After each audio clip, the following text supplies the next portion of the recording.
जय बद्री विशाल दोस्तों, जय बाबा केदार। और अब आप सब जैसे कि जानते हैं 25 नवंबर को बद्री विशाल के कपाट शीतकाल के लिए बंद हो गए हैं और अब शीतकालीन चारधाम यात्रा शुरू होने जा रही है, हो गई है।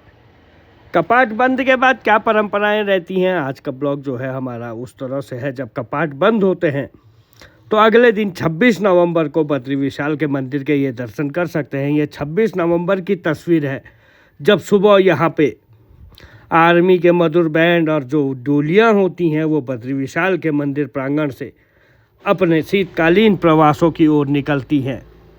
26 तारीख की तस्वीर है, 26 नवंबर की, जो बद्रीनाथ का मंदिर है। देख सकते हैं कपाट बंद हैं, द्वार बंद हैं और अब इस मंदिर में जाने की अनुमति नहीं होती है। 25 नवंबर को बंद हुए, 26 नवंबर की ये तस्वीर है। सुबह सुबह आर्मी के बैंड बज रहे हैं, डोलियाँ यहाँ पे मौजूद हैं और सुबह का समय है। यहाँ से डोली मुख्य पुजारी रावल जी, शंकराचार्य जी की गद्दी, उद्धव जी और कुबेर जी के साथ गरुड़ जी की डोली जो है वो बद्रीनाथ मंदिर से रवाना होती है पांडुकेश्वर के लिए। और ये उद्धव जी की डोली रावल जी के निवास से निकलती है और उसके बाद मुख्य पुजारी रावल जी के साथ पूरी यात्रा निकलती है। और ये रावल जी भी निकल चुके हैं। पूरे बेटपाठी धर्म अधिकारी जितने लोग यहाँ पे रहते हैं वो सभी अब यहाँ से लास्ट मत्था टेकते हैं, क्योंकि अब कपाट बंद हैं। तो यहाँ पे मत्था टेकने के बाद यहाँ से गाड़ियाँ अब पांडुकेश्वर के लिए रवाना हो गई हैं। 26 नवंबर की यात्रा ये होती है कि मुख्य पुजारी रावल जी, उद्धव जी, कुबेर जी की डोली, शंकराचार्य जी जो कि आदि जगतगुरु शंकराचार्य जी हैं, उनकी डोली गद्दी पांडुकेश्वर के योग बद्री मंदिर में पहुंचती है, वहां पे विश्राम करती है और उद्धव और कुबेर को वहीं पे शीतकाल में पूजा जाता है। और देखिए कितने भव्य ये यात्रा होती है, जो गद्दी यात्रा होती है, डोली यात्रा होती है। जाते समय भी यही होता है, जब कपाट खुलते हैं, जब कपाट बंद होते हैं उस समय भी यही परंपराएं यहाँ पे देखने को मिलती है। आगे से पुलिस, एसडीआरएफ सभी लोग होते हैं और अब यहाँ तक कोई आसानी से नहीं जा सकता है।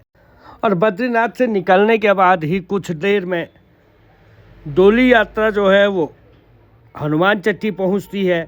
अभी तो बद्रीनाथ से निकल ही रही है और इतना लंबा ये काफिला होता है, क्योंकि कपाट बंद हो रहे हैं। अंतिम ये यात्रा होती है, हर कोई इसमें बढ़ चढ़ कर आता है। आर्मी, पुलिस, एसडीआरएफ, मंदिर समिति, हर कोई इसमें शामिल रहता है और ये अंतिम जत्था होता है। और कुछ देर बाद हनुमान चट्टी पहुंचते हैं। हनुमान चट्टी पे भी हर कोई स्वागत के लिए यहाँ पहुँचता है। हनुमान चट्टी बद्रीनाथ धाम से 12 किलोमीटर पहले है। और जैसे ही डोली हनुमान चट्टी पहुंचती है, यहाँ पे पूजा करते हैं मुख्य पुजारी रावल जी। और जब डोली यहाँ से आगे बढ़ती है, उसी के साथ हनुमान जी के भी कपाट शीतकाल के लिए बंद कर दिए जाते हैं। और फिर आती है डोली पांडुकेश्वर में, जहाँ पे योग बद्री मंदिर है। यहीं पे उद्धव जी विश्राम करते हैं। यहीं पे 6 महीने तक उद्धव जी की पूजा होती है। और यहीं पे पांडुकेश्वर में कुबेर का जो है अपना मंदिर है। कुबेर यहीं पे विराजमान रहते हैं। बताते चले कि उद्धव और कुबेर और गरुड़ जी जो भगवान बद्री विशाल के साथ गर्भगृह में विराजमान रहते हैं, ये तीनों ही बाहर आ जाते हैं। वैसे तो देव पूजा इस समय होती नहीं है शीतकाल में, क्योंकि भगवान विष्णु जो होते हैं, भगवान बद्री विशाल माँ लक्ष्मी के साथ विराजमान हो जाते हैं बद्री विशाल के अंदर। तो इस समय देव पूजा चलती है, नारद जी उनकी पूजा अर्चना करेंगे और मनुष्यों की ये पूजा होती नहीं है। इसीलिए शीतकाल में गद्दी पूजा होती है। गद्दी को ही लोग टच करते हैं पहले, क्योंकि पहले रावल जी जो होते थे, शंकराचार्य जो होते थे, वो बद्री विशाल की पूजा अर्चना करते थे, फिर उन्हीं की पूजा अर्चना बाद में होती थी। तो ये यहाँ पे देखिए सामने पे कुबेर का ये मंदिर है। अगर आप लोगों को कभी कुबेर की पूजा करवानी हो या पूजा करनी हो या दर्शन करने हो, जो बद्री विशाल के अंदर रहते हैं, तो आप शीतकाल में इस मंदिर में आके दर्शन कर सकते हैं। हमेशा पर्वों पे यहाँ पे गाड़ू का महोत्सव होता है, बहुत ही भव्य होता है। ये पांडुकेश्वर में एक बहुत भव्य होता है। कुबेर जब गाड़ू लेते हैं, वहाँ पे कुबेर को विराजमान करने के बाद अभी तो खैर नहीं किए हैं, लेकिन अभी सारी डोलियां योग बद्री मंदिर में आती हैं। और ये वो पौराणिक मंदिर है जो पहले से ही यहाँ पे मौजूद है। यहाँ पे महिलाएं हैं, यात्री हैं, हर कोई दर्शनों के लिए पहुँचा हुआ है। और यहाँ पे योग बद्री मंदिर जो है, यहाँ पे ठीक सामने पे ये देख सकते हैं योग बद्री मंदिर है। एक तरफ वासुदेव मंदिर है, एक तरफ योग बद्री मंदिर है। और यहाँ पे परिक्रमा करने के बाद, पूजा अर्चना के बाद, इसी मंदिर में उद्धव जी विराजमान होते हैं। और इसके बाद कुबेर जी अपने मंदिर में विराजमान होंगे। और इसी के साथ इन दोनों की, कुबेर और उद्धव यहीं विराजमान होने के बाद, यात्रा पांडुकेश्वर की भी समाप्त हुई। और ये मंदिर है, यहाँ पे लोग हैं, मुख्य पुजारी रावल हैं। और इस दिन यहीं पे विश्राम होता है। पूरी रात्रि यहीं पे सब लोग रहते हैं, जो रावल होते हैं, जो पुजारी होते हैं, जो धर्माधिकारी, वेद पाठी। और ये कुबेर जी, देखिए कुबेर जी अपने मंदिर में, ये कुबेर का मंदिर है, वहाँ पे विराजमान हो रहे हैं। कुबेर जी जैसे ही विराजमान होते हैं, अगले दिन की जो यात्रा होती है वो पांडुकेश्वर के योग बद्री मंदिर से शुरू होती है और जोशीमठ के नरसिंह मंदिर यहाँ पे आती है। आदि जगत गुरु शंकराचार्य जी की जो पवित्र गद्दी है, उस दौर से चली आ रही है। पहले कहते हैं शंकराचार्य जी उसी गद्दी में बैठा के ले जाया जाता था और उसी में लाया जाता था। तो शंकराचार्य जी की जो गद्दी है, गरुड़ जी की मूर्ति यहाँ पे पहले ही दिन पहुँच जाती है। और मुख्य पुजारी रावल जी आते हैं। सभी लोग यहाँ पे पहुँच गए। बड़ी भीड़ स्वागत यहाँ पे है, क्योंकि यहीं पे यात्रा का समापन होना है। शुरू भी इसी मंदिर से होती है यात्रा। ये सबसे बड़ी खासियत है, जब शुरू में यात्रा शुरू होती है, तेल कलश यात्रा और डोली, ये सब चीज़ यहीं से शुरू होती है। और इस गाड़ी में मौजूद है आदि जगत गुरु शंकराचार्य जी की जो पवित्र गद्दी है, वो इसी गाड़ी में है, क्योंकि इस गाड़ी में बद्री विशाल का झंडा लगा हुआ है। और जय बद्री विशाल के जयकारे हर तरफ आपको सुनाई देंगे। और ये वो गद्दी है जो आदि जगत गुरु शंकराचार्य जी की जो गद्दी है, यही गद्दी है, यही गद्दी जाती है, यही गद्दी आती है। इस गद्दी में ही पहले शंकराचार्य जाते थे, आते थे। पहले रावल भी इसी में बैठ के जाते थे, लेकिन अब के वर्षों में गाड़ियों का दौर हो गया है। पहले पैदल यात्रा होती थी तो लोग पकड़ के इसमें बैठा के ले जाते थे। अब फिर गाड़ियों में आते हैं, तो अब उतना वो रह नहीं गया है। जोशीमठ के नरसिंह मंदिर पहुंचने पे बहुत ही भव्य भीड़ यहाँ पे, क्योंकि यात्रा का समापन यहीं पे होता है। ढोल दमाव, हर कोई उत्साहित रहता है और अपने आप में एक अलग सी परंपरा है। इसी मंदिर से शुरू होता है, इसी मंदिर में ख़त्म होता है। इसी मंदिर में लक्ष्मी गणेश की पूजा होने के बाद, पंच पूजा के बाद बद्री विशाल की यात्रा शुरू होती है। इसी मंदिर में पूजा अर्चना के बाद इस यात्रा का यहाँ पे समापन होता है। जब तक इस मंदिर में नहीं पहुँचेंगे, कहते हैं ये गद्दी स्थल है। गद्दी स्थल में मतलब शीतकालीन गद्दी स्थल यहीं पे कही जाती है। और अब डोली धीरे धीरे आगे आ रही है। ढोल दमाव, हर कोई उत्साहित है, क्योंकि बद्री विशाल की यात्रा का यहीं पे समापन होना है। तो ऐसे में हर कोई अंतिम दौर में यहाँ पे, और ये देखिए पहले वासुदेव मंदिर जाते हैं, वहाँ पे दर्शन करते हैं। और स्कूली बच्चों का यहाँ पे बहुत ही बड़ा हुजूम, हर कोई इस यात्रा को देखने के लिए, क्योंकि पौराणिक परंपराएं जो हैं वो यहाँ पे चल रही हैं। यात्रा का समापन हो रहा है।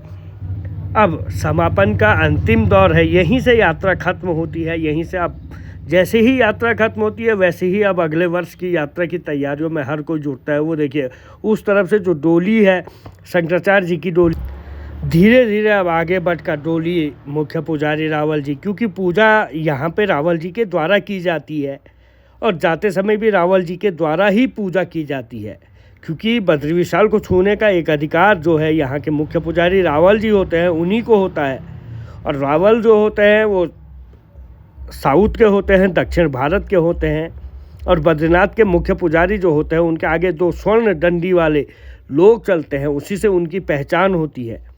तो बद्री विशाल को छूने वाले सिर्फ एक व्यक्ति, और ये शादी नहीं, ये अपने आप में ब्रह्मचारी होते हैं। ब्रह्मचर्य व्रत का पालन करना पड़ता है। बहुत ही नियम होते हैं, बहुत अद्भुत ये परंपराएं हैं जो आज भी चली आ रही हैं। और अब डोली और मुख्य पुजारी रावल जी एक साथ अब आगे बढ़ रहे हैं। गरुड़ जी पहले पहुंच चुके हैं और उसके साथ श्रद्धालुओं की भीड़ देख सकते हैं। तो यहीं से बद्रीनाथ यात्रा का समापन होता है और वो अंतिम दौर चल रहा है, क्योंकि जोशीमठ वही है ज्योतिषपीठ जहाँ पे आदि जगत गुरु शंकराचार्य जी को तप किया था, दिव्य ज्योति की ज्ञान की प्राप्ति हुई थी।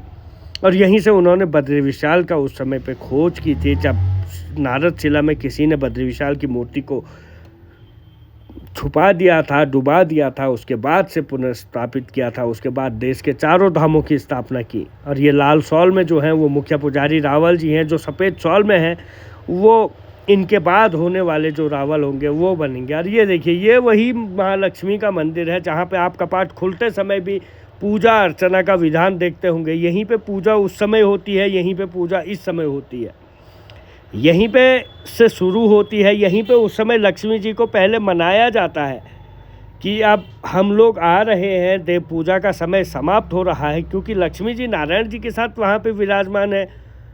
तो उन्हें बताना पड़ता है, क्योंकि हर कोई चाहता है, हर कोई पत्नी चाहती है कि पति से उसे दूर ना रहना पड़े, लेकिन वो पल आता है तो इसलिए उस समय पे वो पूजा होती है, क्योंकि लक्ष्मी जी की नाराज़गी जायज़ है।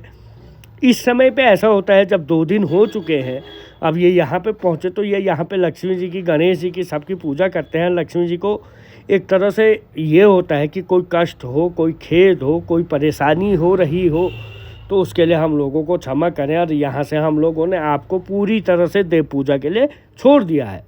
यही वो जोशीमठ का नरसिंह मंदिर है। इससे बहुत सारे इतिहास बने हैं। ये जो मंदिर है इसकी स्थापना शंकराचार्य जी ने की है। ये क्योंकि नरसिंह जो हैं, भगवान नरसिंह, वो आज जगतगुरु शंकराचार्य जी के इष्ट थे, और वही यहाँ के लोगों के भी अब इष्ट हैं, क्योंकि ये शंकराचार्य जी की जो भूमि है जोशीमठ, ज्योतिर्मठ इसे कहते हैं। और यहीं पे आप इनकी गद्दी के दर्शन होते हैं, पवित्र गद्दी के, क्योंकि शीतकाल में गद्दियों का ही पूजा का विधान लिखा हुआ है हर तरफ, क्योंकि शीतकाल का एक अपना विशेष महत्व होता है। चाहे आप केदारनाथ जाएं, चाहे आप यमुनोत्री जाएं, चाहे गंगोत्री जाएं, तो हर तरफ गद्दी स्थल का ही विशेष महत्व होता है। तो यहाँ पे भी यही देखने को मिलता है। ऐसे में अब यहाँ गद्दी स्थल में गद्दी पहुँच चुकी है। जो बद्रीनाथ धाम की यात्रा है वो समाप्त हो चुकी है। इसी के साथ जो बद्रीनाथ धाम की यात्रा होती है वो समाप्त हो गई है। बद्रीनाथ की जब यात्रा शुरू होती है तो 2 दिन पूर्व यहीं से जब डोली निकलती है, तेल कलश यात्रा निकलता है, तो यहीं से शुरू होती है। तो ये है वो माँ लक्ष्मी जी के दर्शन आप कर सकते हैं। ये जोशीमठ में भी मौजूद है और भगवान नरसिंह के मंदिर के ठीक आगे मौजूद है। और यहीं पे पूजा अर्चना के बाद, विशेष परंपरा के बाद, अब ये बद्रीनाथ धाम की यात्रा को समाप्त कर दिया गया है। जय बद्री विशाल।